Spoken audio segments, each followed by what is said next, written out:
자, 이제 오늘의 주인공을 만나봐야 되겠죠? 광산의 아들. 정말 여러분들께서 많이 뜨겁게 응원하고 계신 분이십니다. 책임감이 강하고 솔선수범하시며 더불어서 이론과 실무에 종통하고 상황 판단력이 아주 뛰어나시죠?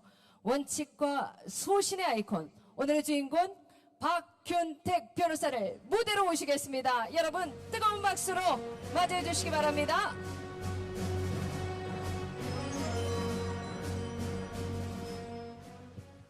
예, 박균택입니다. 오늘 너무 귀한 걸음 해주셔서 감사드립니다. 제가 인사 말씀을 드리기 전에 먼저 드릴 말씀이 있습니다. 제가 이 행사를 한다고 했었을 때 이재명 대표님께서 영상까지 축사를 해주실 마음까지 있었던 걸로 알고 있는데, 근데 이렇게 세상 상황이 나빠져 가지고 지금은 저렇게 단식 상황을 맞이하고 고생을 하고 계십니다. 그래서 당 대표께서 저렇게 고통을 받고 있는데 나의 행사를 이렇게 진행하는 것이 옳으냐 스스로도 한번 점검을 해봤고, 또 저를 걱정하시는 많은 분들이 행사를 미루는 게 어떻겠냐라고 조언을 해주시는 분들이 많았습니다. 고민을 2번에 걸쳐서 깊게 했는데 결국은 하기로 했습니다. 왜 그러냐면 우리 또 광주 시민들과의 약속이 있었기 때문이고, 또 오늘 이 행사를 위해서 스태프진들이 많이 또 준비를 해주시는 그런 입장이었기 때문에 그 약속을 지키는 것이 옳겠다. 대신 지금까지 그래왔던 것처럼 또 오늘 이 시간 이후에 우리 당 대표님을 지키고 또 민주당을 지키는데 도움이 되는 활동을 더 열심히 하는 게 낫지, 토요일 날 그냥 쉬고 있는 것이 오히려 당을 위해서 바람직한 일은 아니겠다라고 생각하면서 욕을 먹더라도 진행하기로 했습니다. 양해해 주시면 고맙겠습니다.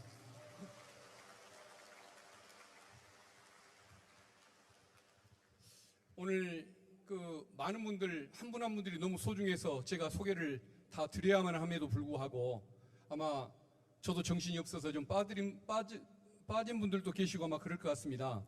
아까 보니까 유갑준 목사님, 송정교회 담임 목사님 뒤늦게 오셨던 걸로 알고 있고, 또 그 전에 대전에서 재직할 때 담임 목사님이셨던 진만호 목사님도 사모님과 함께 오셨던데, 아무튼 너무 감사드리고, 혹시라도 속에서 빠진 분 계시더라도 양해 좀 해주시면 고맙겠습니다.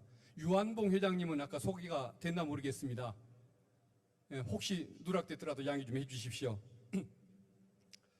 저는 작년에 광주로 이사를 와서 활동을 한 지가 지금 벌써 상당 시간이 지나고 1년 수개월이 지나가는데, 제 감정을 지배하는 2개의 강력한 단어가 있습니다. 첫째는 감사함, 둘째는 미안함입니다.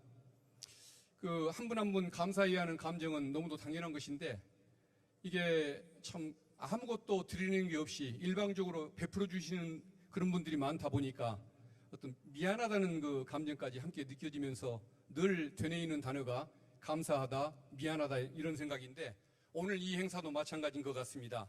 궂은 날씨에 너무 어려운 시간들 내주셨고, 그리고 서울에서 오신 분, 서산에서 오신 분, 대전에서 오신 분, 이렇게 많은 분들이 이렇게 정성을 베풀어 주셨는데 그 깊은 마음 절대 잊지 않고 평생을 간직하도록 하겠습니다. 고맙습니다.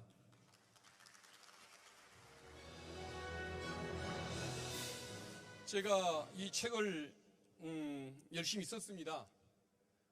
정말 책을 쓴다는 게 처음 써보는 일인데 너무 어렵더군요.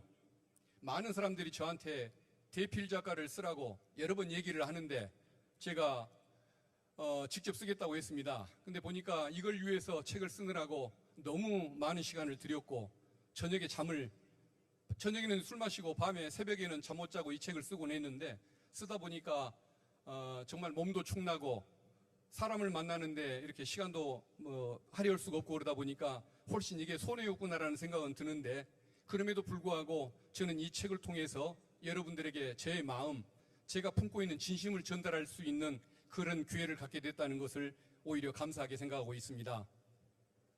이 책에 제가 어떤 유년 시절에 워낙 생각 없이 지내는 철없는 어린이였다라는 것도 좀 써놨고, 그리고 학창 시절에는 그렇게 썩 두뇌가 좋은 것도 아니었지만 정말 열심히 사업육락이라는 표현이 나오는데 정말 열심히 공부를 했던 그 성실성을 이렇게 저도 확인했던 그 과정도 써놨습니다. 그리고 직장인이 되어서는 누구보다도 책임감이 강했던 저의 모습, 이런 것들을 좀 자랑하고 싶어서 열심히 써놨고, 그리고 한 가지 꼭 강조하고 싶은 부분은 저는 그 임명직 공무원으로 그렇게 검사로서 근무하던 시절에도 그 어떤 그 공직자가 가져야 할 마음은 민원인들을 그렇게 존중하는 마음, 국민이 주인이라는 마음을 항상 갖고 살아야 한다는 부분을 늘 느꼈고, 그렇게 여기다 표현을 해놨는데 알아봐 주시면 고맙겠습니다. 그리고 나의 꿈 2장 부분이 있는데, 여기에는 제가 우리 그 정치 문화라든가 우리 지역 광산이 또는 정치 문화가 어떻게 바뀌었으면 좋겠는지 그런 희망들이라든가 정책 제안이라든가 이런 걸 많이 써놨습니다. 근데 이 부분은 많이 고쳐져야 할 부분이 많을 겁니다. 우리 구청장님도 계시는데 이 내용이 예를 들어 광산구의 입장이라든가 광주시의 입장하고 일치할 수 없는 것이라고 한다면 수정을 해나가야 할 것 같고, 앞으로 이 저의 그 아이디어 또는 제안을 기준으로 해서 그 추석이 지나고 나면 그 많은 분들과 어떤 정책 토론회를 한번 갖고 그 지역 발전을 위해서 필요한 일들이 뭔지 한번 의견을 나눠보려고 하는데, 우리 여기 계신 선배님들, 친구들, 그리고 또 후배님들 함께 해주시고 좋은 의견들 주시면 고맙겠습니다.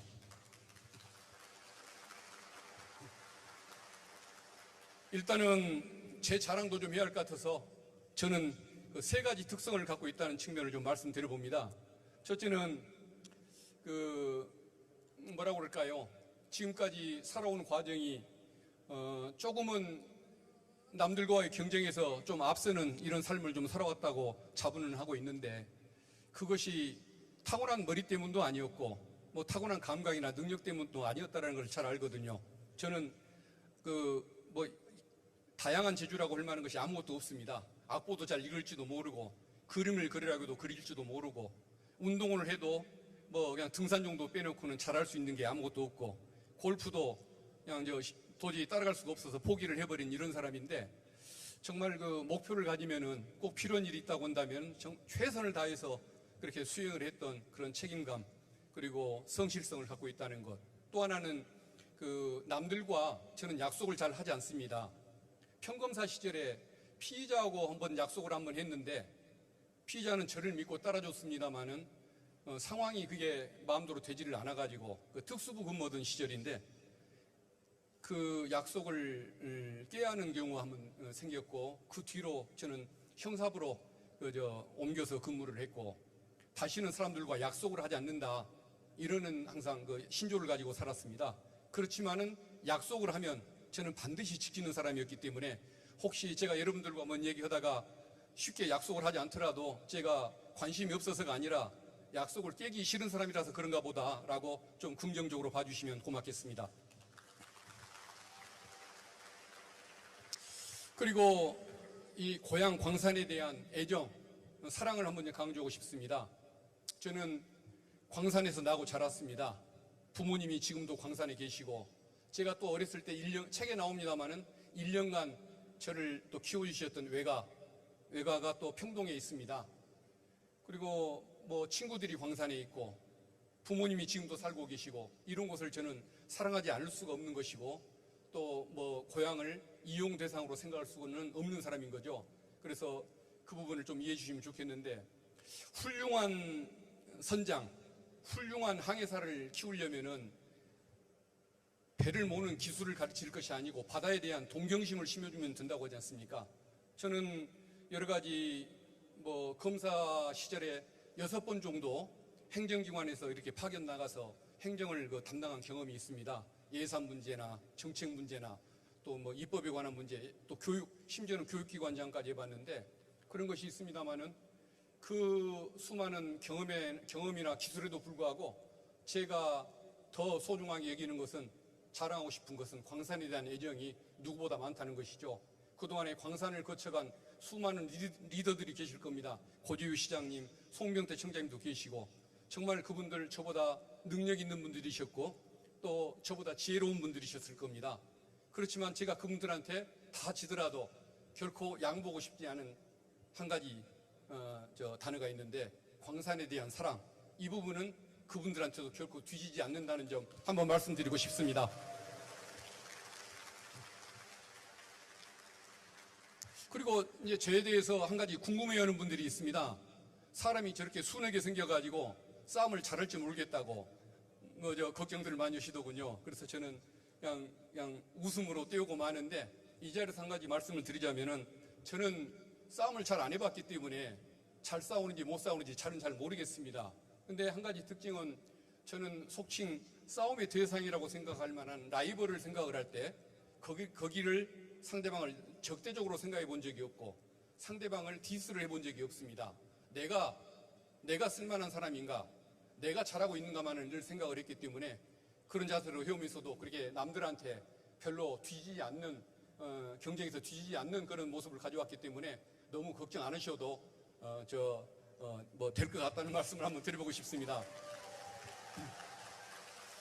근데 그럼에도 불구하고 저는 큰 싸움에서 한번 진 적이 있습니다.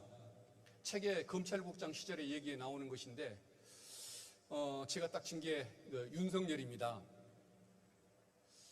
그 당시에 대한민국이 적폐수사라는 이유로 제가 검찰국장을 하고 윤석열 검사장이 서울중앙지검장을 하고 있었을 때인데, 그때 대한민국에 정말 광풍이 불던 시절이었죠. 그러다 보니까 윤석열 검사에게 힘이 실렸고 문재인 대통령께서도 어쩔 수 없이 거기에게 큰 힘을 줄 수밖에 없었지만은, 제가 그 당시에 세 가지의 문제점을 늘 지적하면서 늘 견제의 목소리를 냈지만 그때 시대 상황 때문에 받아들여지지를 않았고 결국에 지금 오늘 이 모습이 되어버린 것 같은데, 첫 번째는 제가 윤석열 검사장에게 어떤 서울중앙지검의 구성권을 주려고 청와대에 가는 것을 절대 그러면 안 된다고 여러 번 설명을 했고, 검찰이 사조직화가 되는 순간에 검찰 조직은 문제가 생긴다고 그렇게 말씀을 드렸는데 그게 그렇게 받아들여지지가 않았습니다. 그리고 나중에는 검찰총장이 된 뒤에는 이제 중앙지검뿐만 아니라 대한민국의 검찰의 인사권을 다 위임을 해버렸기 때문에 검찰 조직이 사조직이 돼버렸던 것이죠. 그러다 보니까 조국 장관에 대한 저렇게 무리한 수사가 진행이 됐던 것입니다. 대한민국뿐만 아니라 세계 어느 검찰 조직이 자기 상관인 법무부 장관의 비리를 잡겠다고, 그것도 입시 비리도 아니고 입시 스펙 비리를 잡겠다고 21명의 검사를 구성을 해서 저런 무도한 수사를 펼칠 수가 있겠습니까? 저것은 내란 사범 수사할 때, 내란 외환 사범 수사할 때나 가능한 일이지, 저게 표창장 유조 사건, 인턴 경력, 시간 조작 사건을 가지고 21명의 검사를 동원했다는 것은 말이 안 되겠죠. 근데 저것은 검찰이 사조직화 때문에 이게 가능했던 일인 것입니다.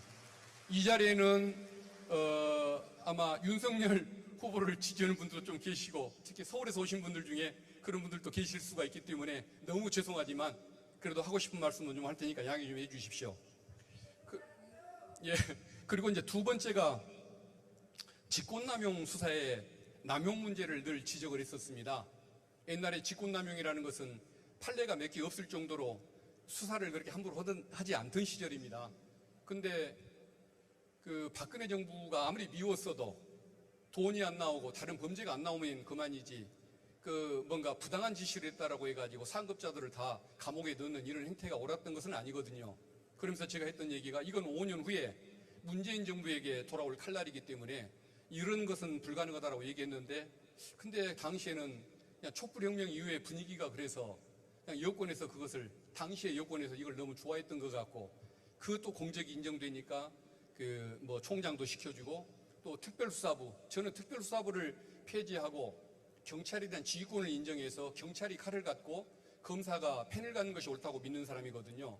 근데 우리 현실은 검찰이 칼을 갖고 싶어하고 경찰은 펜을 갖고 싶어하는 욕심을 다 양 기관이 내는데, 그것을 또 이렇게 특수부 기능을 유지를 하고 경찰에게는 오히려 경찰이 원하는 수사 지휘권을 주는 바람에 지금 우리 사법이 이 모양이 됐는데, 지금은 결국은 그것을 제가 막지 못한 것은 정말 저의 큰 패배였다라는 것 인정을 하고, 만약에 그 당시에 제가 그것을 막아낼 수가 있었으면 설령 국민의힘이 집권을 했다고 할지라도 저런 사람이 대통령이 되지는 않았을 거라는 것.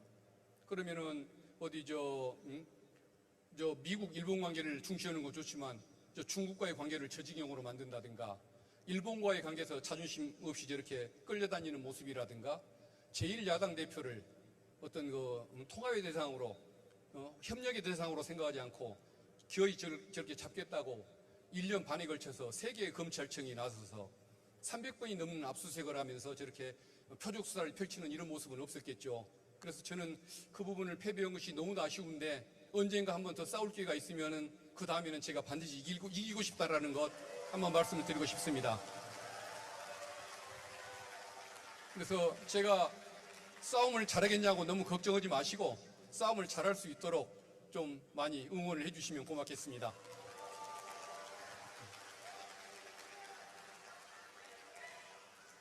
고맙습니다. 예. 오늘 책에도 나온 내용이고 또 이재명 대표님이 저렇게 고통을 겪는 것 때문에 걱정하는 분들이 많으셔서 그 사건 변호인으로서 제가 한번 언급드리고 싶은 게 있습니다. 이 사건은 지금 장기간에 걸쳐서 여러 개의 검찰청이 압수수색을 남용해가면서 저렇게 고통을 주고 있는 사건입니다. 지금 현재 남아있는 것이 2건입니다. 쌍방울 김성태 회장이 북한에 800만 불을 송금을 해줬는데 그 돈이 쌍방울을 위한 것이냐 이재명을 위한 것이냐 이게 쟁점인 사건이 있고 또 백현동 사건이라는 것이 있습니다. 한국식품연구원이라는 그 국유지를 녹지에서 준지고지로 바꿔줬습니다. 바꿔줬는데 거기에 대해서 민간개발 사업을 하는 과정에서 왜 성남시도 참여해가지고 이익금을 절반 좀 나눠 먹었어야지 왜 포기를 했느냐, 이거 배임죄 아니냐, 이게 이제 2개가 쟁점인 사건인데요. 그 쌍방울이 800만 불을 준 그 사건에 대해서는 여러 가지 서로 각자의 주장은 다르지만 검찰의 코가 꿰어가지고 저렇게 끌려다니는 김성태의 진술보다 이재명 대표님의 진술이 맞다고 생각을 하거든요. 여러분 한번 생각해 보십시오. 누가 여러분을 위해서 100억을 돈을 사용했다고 한번 해보십시오. 여러분을 위해서 100억을 사용했는데 그 사람을 얼굴도 안 보고 식사도 안 하고 차 한 잔 대접을 안 했습니다. 그리고 고맙다는 문자 한번 보낸 적이 없습니다. 그 부분은 이재명의 주장, 김성태의 주장, 검찰의 판단이 다 똑같습니다. 그러면 그걸 800만 불, 100억의 돈을 받은 사람의 태도라고 할 수 있겠습니까? 이 대표님은 오히려 김성태 회장이 조폭 출신이고 불법적으로 돈을 받아왔기 때문에 거기에 대해서 전혀 만나고 싶은 생각이 없어서 엮이고 싶지 않아서 이화영 부지사가 여러 차례 소개해 주려고 해도 단절을 했다는 것이거든요. 그래서 그렇다면 이것은 저는 반드시 무죄가 날 사건이라고 그렇게 믿고 있습니다. 그리고 이제 백현동 사건 같은 경우에는 녹지를 주거지역으로 바꿔준 다음에 왜 사업을 참여 안 했냐? 성남시는 그 당시에 그 땅의 53% 절반이 넘는 땅을 기부 체납으로 이미 받았습니다. 그 나머지 47%의 절반의 땅을 가지고 민간 개발을 하는데 거기에 끼어들어서 성남시가 같이 성남 도시공사를 내세워서 사업을 했어야 한다. 그러면 이것은 굉장히 부도덕한 수익 행위에 참여했어야 한다는 거 아닙니까? 행정기관은 기업체가 아니고 공공성을 추구하는 기관이고 또 재량성을 갖는 기관인데 거기에 참여를 안 했다는 이유로 수사기관이 나서서 판단을 시작하면 앞으로 대한민국은 행정가가 하는 것이 아니고 검사가 하는 나라가 돼버릴 텐데 그것은 어느 누구도 동조를 안 하겠죠. 그래서 나중에 이런 쟁점과 문제점이 드러나게 되면 국민들이 이재명 대표의 당시 이재명 시장의 억울함을 많이 알아줄 것이라고 저는 그렇게 생각을 해봅니다. 그래서 고맙습니다. 아마 머지않아 영장이 곧 청구될 것이고 지금쯤 준비가 되고 있을 가능성이 많은데 제1야당 대표가 어디로 해외로 도망갈 리는 없겠죠. 문제되는 것은 증거인멸을 우려인데 몇 사람이나 되는지 모르겠습니다만은 부를 수 있는 사람 다 불러드렸습니다. 국회의원들도 참고인들 사적으로 만난 적만 있으면 다 불러서 조사하겠다고 전화 알리고 할 건 다 했고 압수수색을 380번인가를 했을 겁니다. 근데 더 이상 인멸할 증거가 뭐가 있겠습니까? 근데 증거를 인멸할 우려가 있다고 영장을 청구한다? 그건 제가 보기에는 반드시 법원에서 기각이 될 겁니다. 그래서 걱정하시는 마음은 알겠지만 좀 마음을 편하게 생각하셔도 될 거라는 것, 결론은 잘 될 거라는 것, 그 점을 말씀을 드립니다. 이제 문제는 단식을 좀 건강을 생각해서 좀 중단하시면 좋겠고 저한테 영상도 좀 보내주시면 좋겠고 다른 시민들이 걱정해도 상관없으니까 마음 놓고 하라고 해도 좋겠는데 보좌진 통해서 축기만 어디 있던가요? 축기만 하나 보내주셨던데 그것만으로도 감사한 일인 것 같고, 아무튼 저는 이 행사가 끝나고 나면 당대표님 지키는 일에 더 열심히 나설 것이고 여러분들도 많이 애정을 가져주십시오. 이것은 저는 누구 개보다 누구한테 인정을 받는 사람이다 이런 말 듣고 싶지 않습니다. 이재명 대표님한테 특별히 저 인정받고 싶은 생각도 안 들고 이 사건으로 변론 들어가는 것 외에는 특별히 사적으로 연락하는 법도 없고 한 번도 부탁을 드려보거나 이런 적도 없었고 그렇기 때문에 저 개인하고는 정말 이거는 상관없이 여러분들이 그 이름 세자 빼고 당 대표니까 어느 누구도 다 애정을 갖고 지켜주시는 노력이 필요하지 않을까라는 생각을 좀 드려봅니다. 저는 여러 가지 꿈도 있고 목표도 있습니다. 현재는 법무법인 광산의 대표 변호사이기 때문에 현재 갖는 목표는 뭐냐면은 내 사무실을 찾는 의뢰인에게는 최선을 다하자, 광산에는 억울한 사람이 없다, 이런 목표를 가지고 지금 변호인 업무를 하고 있습니다. 그것은 변호사를 할 때도 마찬가지고 앞으로도 역시 마찬가지가 될 것입니다. 광산에는 절대 억울한 사람이 없게 하겠습니다. 그리고 책에다가 여러 가지 좀 광산이 이랬으면 좋겠다라고 정책 제안도 써놓고 또 꿈도 써놨고 또는 그냥 단순한 특별한 대책도 없이 예산 규모도 생각 않고 아이디어만 써놓은 것들도 있고 여러 가지 이런 점이 많은데, 예를 들면 대표적으로 그 광주역과 송정역 간의 열차 있지 않습니까? 저게 한 편에 12명이라는 기사도 있고 14명이 탄다는 기사도 있습니다. 30편씩 오가는데 그 시내버스 한 대만도 못한 인원을 태우기 위해서 오가는 열차를 과연 유지하는 것이 이게 정상적인 사람들이라면 이게 이런 판단을 하는 것일까? 광주 북구 주민들의 광주역에 대한 애정은 알겠지만 이건 이제 없을 때가 됐다고 생각하는데 이 부분 우리 시민들이 관심을 가져야 할 부분인 것 같습니다. 그리고 두 번째, 우리 지하철 순환선이 생겼습니다.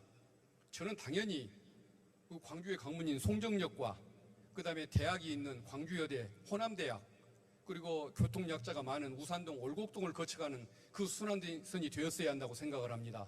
근데도 불구하고 여기를 빼고 광주시청에서 좀 잘 사는 수안동으로 이걸 연결을 해버렸는데 저는 이럴 수는 없다고 보거든요. 시내버스를 주로 수용차로 오가는 사람들을 위해서 전철을 놓을 것이 아니고 정말 대중들과 학생들과 교통약자들이 필요한 그 전철을 이쪽 송정 광산 지역에 놨다고 생각하고 있는데 이 부분 역시 어느 특정인의 노력으로는 불가능한 것이겠죠. 이 일을 가능하게 하려면 다음 대선 때 공약으로, 대통령의 선거 공약으로 늘 때만 가능할 것입니다. 그런데 그건 한 사람의 힘으로는 불가능한 것이고 지역의 시민들과 시민단체와 특히 우리 광주대 동문들, 광주여대 동문들, 호남대학교 동문들이 나설 때, 또 정광고등학교, 그다음에 또 보광고의 동문들이 나설 때 저는 가능하다고 보거든요. 그래서 이것은 우리 광산 시민들이 정말 힘을 합쳐야 할 문제라고 그렇게 생각을 해봅니다. 예. 그리고 지난번에 어머님이 좀 아파서 전남대 병원을 좀 오갈 일이 있었는데 지금 우리 동구에 학동에 전남대 병원이 있습니다. 너무 낡았고 너무 좁은데 그것을 다시 그 자리에 제자리 신축을 하려고 하나 봅니다. 그쪽에는 병원이 많지 않습니까? 화순도 있고 조선대 병원도 있고. 근데 왜 굳이 저기만 있어야 하는 걸까? 광산 쪽으로 오면 안 되냐라고 그쪽에서 병원장을 지내고 있는 분 중에 한 분, 또 병원장을 지냈던 분에게 물어봤더니 그 땅이 2만 평이라 너무 좁은데 거기가 국유지랍니다. 그래서 거기를 떠나면 국가에 반납을 해야 한답니다.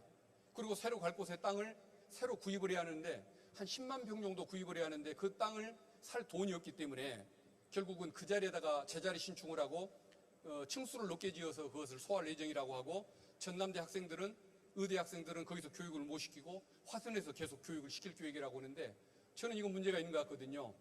그렇다면 이 지역에서 저는 국유지를 제공을 해야 한다고 생각을 합니다. 이쪽 서부 쪽 발전, 또 전남 쪽에서 오는 환자들을 위해서도 한번 옮길 곳이 있다고 생각하는데 그게 어디가 제일 좋을까? 그 평동 호수 옆에 있는 평동 보사격장 있지 않습니까?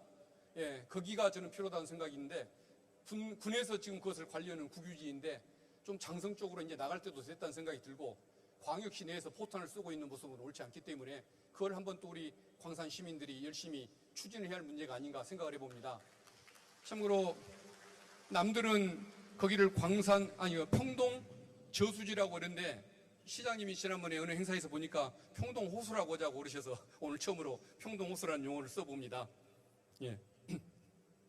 그리고 이 정책 아이디어가 제가 아무리 있어도 혼자만의 생각으로 그치면 아무런 의미가 없는 것이기 때문에 이 지역에 애정이 많고 또 전문성을 가진 여러 선배님들, 친구들, 또 후배들 의견을 좀 많이 듣고 또 그렇게 반영을 해나가고 싶은 그런 목표를 가지고 있는데 추석이 지나고 나서 제가 정책 간담회를 한번 해보려고 합니다만은 2주에 한 번씩 열면은 너무 귀찮다고 생각하지 마시고 많이 참여해서 좀 고향을 위한 광산의 발전은 곧 광주의 발전인 것이기 때문에 그 좋은 의견들 좀 많이 좀 제시해 주셨으면 고맙겠다는 생각을 드려봅니다. 여러분 오늘 이 자리에 와주신 거 너무 감사합니다. 비가 와서 걱정을 했고 심지어는 제가 2주 가까이 잠을 못 자, 거의 잠을 2시간 이상 자보지를 못한 것 같은데 서울에 변론하러 오가고 또 토론하고 오가고 이러는 과정에서 전화도 못 드렸습니다. 그랬더니 어느 어르신들은 젊은 사람이 문자만 턱 보내놓고 전화 한 통 없다고 야단치는 분들도 계셔서 너무 송구스러웠는데 정말 제가 정성이 없어서가 아니라 전화를 드릴 시간이 없어서 그랬던 것인데 한 전화를 드린 분이 5분이나 될지 모르겠습니다. 그래서 제가 무성의해서 그랬던 건 아니라는 거 좀 생각하고 용서해 주시면 감사하겠고 그리고 이렇게 애정을 갖고 문자 정말 턱 던진 문자 하나만 보고도 이렇게 애정과 관심을 표현해 주기 위해서 와주신 여러분께 너무 감사하다는 말씀 드리겠습니다. 앞으로 여러분의 사랑을 바탕으로 우리 광산과 광주와 그리고 또 민주당 그리고 대한민국의 발전을 이끌어 나가는 그런 사람이 되도록 최선을 다하겠습니다. 감사합니다.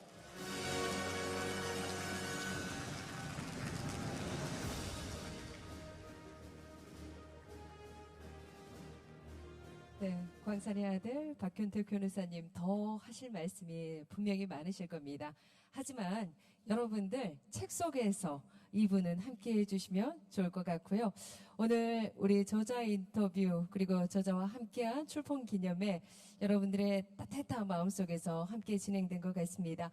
이용구 전 법무부 차관님 자리를 빛내주셨는데요. 감사의 말씀을 드립니다. 박수 부탁드릴게요.